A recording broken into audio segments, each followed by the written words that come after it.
Hello. We're going to have a look at Einstein's theory of relativity, which is supposed to be very, very difficult, his special theory of relativity, but in a digital universe it's understandable and quite simple. First of all, don't you think it's a little bit odd that the speed of light has a maximum which is constant and exact, and that also it's not only the speed of light, it's the speed of information travel. I mean, why is that? The speed of information travel in our continuous analog universe? Yes, it doesn't really make sense, does it? But if it's a digital universe, well, for one thing, the speed of information travel makes a lot more sense, doesn't it?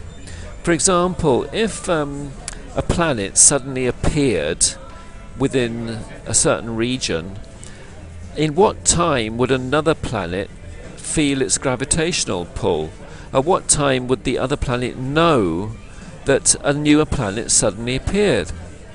So that would be another case, the speed of information of gravity travelling.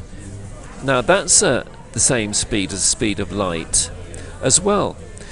The explanation is quite simple. If you consider that the universe has a clock, a ticking clock, it clicks out time at an extremely fast rate, trillions and trillions of times per second, then everything moves in a digital grid-like way according to that clock.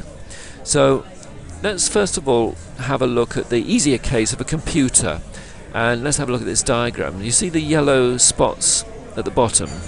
Well, that could represent either a photon travelling or a spot travelling across a computer screen from left to right. Now, a computer cannot move a spot continuously. That's impossible. It can only jump from one location to another.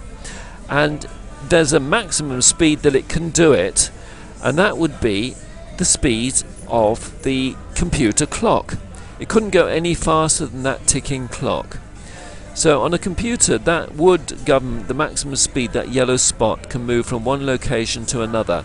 Okay, you could say, well, it moves 5 units on every tick of the clock, or 10. But let's just assume that, no, it's fixed.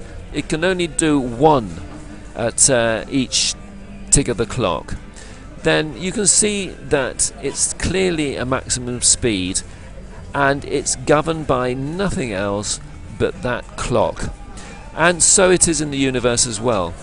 Those photons are travelling in a grid-like structure from one location to another, and the maximum speed that they can go is governed by the clock of the universe, and the maximum speed would be the same for anything. Nothing can travel from one grid line to another faster than that tick of the clock. So the overall explanation here is the clock is constant, and not the velocity of light or other things that people say in their continuous world. That's not actually true. It's the ticking clock that causes this phenomenon. Now let's just have a look at quickly how clocks slow down. On the left there you see a slow plane, and the clock could be any clock, but this one's a pendulum swinging backwards and forwards, clicking out time. The one in the middle says fast is a clock going about 0.8 the speed of light. I mean, it's impossibly fast. That would be 150,000 miles per second, but let's just pretend there's a plane that goes that fast. I've never been on one, but let's just pretend there is one. Now in that case, if you look at the pendulum, when it's swinging to the right, if it's nearly at the speed of light, well, the pendulum would try to be going faster than the speed of light, or it would be trying to go from one grid line to another faster than the clock is ticking, which is impossible. So the nearer it gets to the speed of light, the slower that pendulum must tick. And if it were to get to the speed of light, which is the diagram on the right, then it would just stop altogether. It just wouldn't move at all, because it's going at its maximum speed. So it can't go any faster than that. So that's a stopped clock. So there we are. I think you get the idea.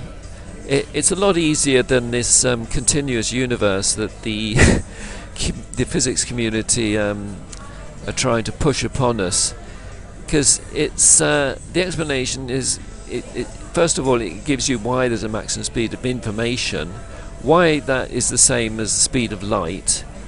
It also shows you that it's going to be the same in any direction that plane travels.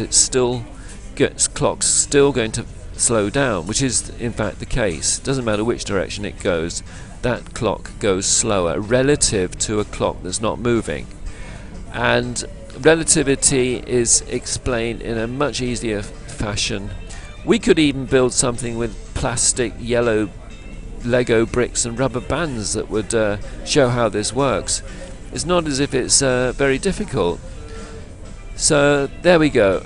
Much better explanation of the universe than has hitherto presented itself. Bye.